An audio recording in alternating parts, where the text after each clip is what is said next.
Apple has unveiled a flatter look for the user interface of its smart device iOS operating system, the first to be overseen by its design chief Jony Ive. He said the aim was to make the system look cleaner to help elevate users' content. It involves a shift away from skeuomorphism, the use of leather, wood and other real-world inspired textures and artifacts in apps. A similar change has also been made to the OS X system for Mac computers. Highlighting the new look of the firm's Game Center app, Apple's Senior Vice President of Software Engineering Craig Federighi joked, "We just completely ran out of green felt and wood, this has got to be good for the environment."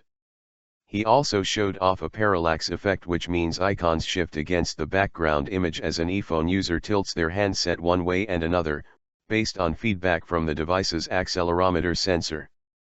The new version is almost unrecognizable, which will make it polarizing, said January Dawson, chief telecoms analyst at the consultancy Ovum. Some people will love that their phone feels new and different, while others will be disoriented by the newness. Finding your settings app is hard when the icon has totally changed, and the many people who easily get disoriented by their gadgets may well have a negative experience.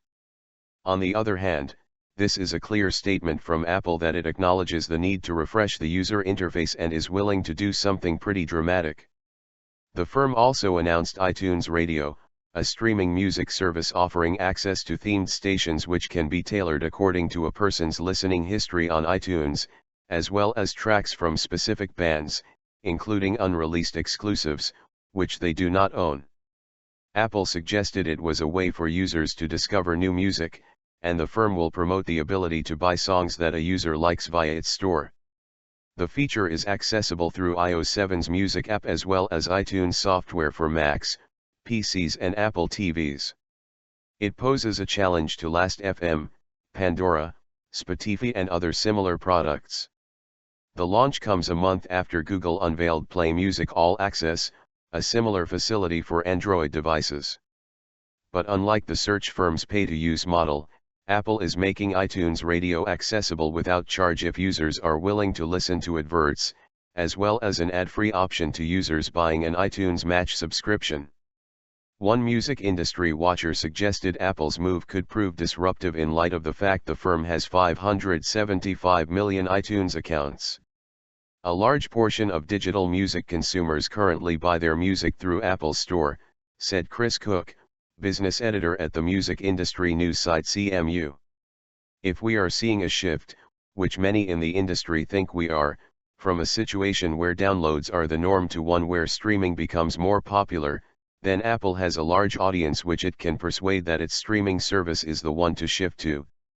However, Nokia suggested its rival was a relatively late entrant to the market.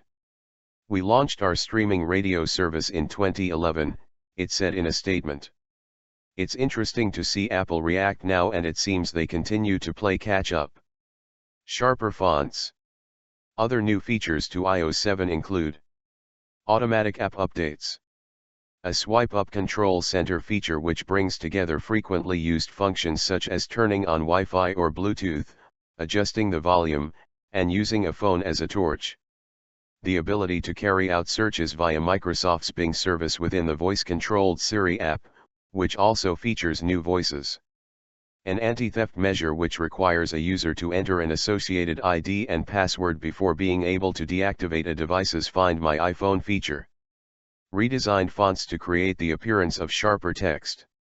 About 37.4 million iPhones shipped worldwide in the January to March quarter according to market intelligence firm IDC, confirming its status as Apple's biggest source of revenue.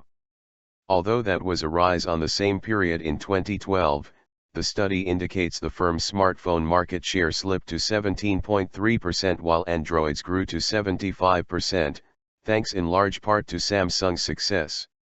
It also indicated Apple is facing a similar trend in the tablet sector. Apple's products might still be more profitable, but IDC suggested it needed the refresh. People were getting a bit bored with the old design, so Apple needed to make significant changes, said IDC's mobile device research director Francisco Geronimo. Apple said iOS 7 would be released to the public in the autumn. Cylindrical computer.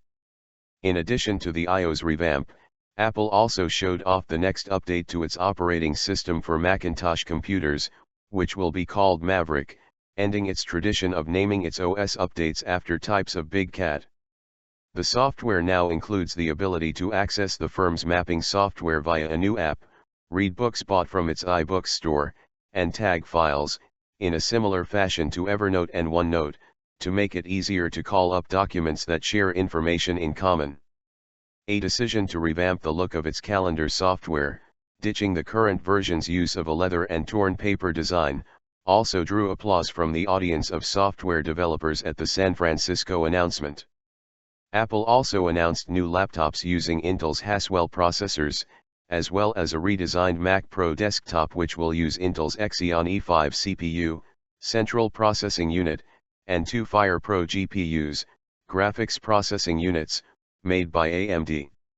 Apple noted that the cylindrical Mac Pro was 1/8 the volume of its previous model and could support up to 3 4K resolution displays. Sales of high-end desktops are a niche market for Apple, but a high-margin one, said Chris Green, principal technology analyst at Davies Murphy Group. The old Mac Pro has also been unavailable in Europe for about a year because of environmental regulations, so it does need to get out a new model.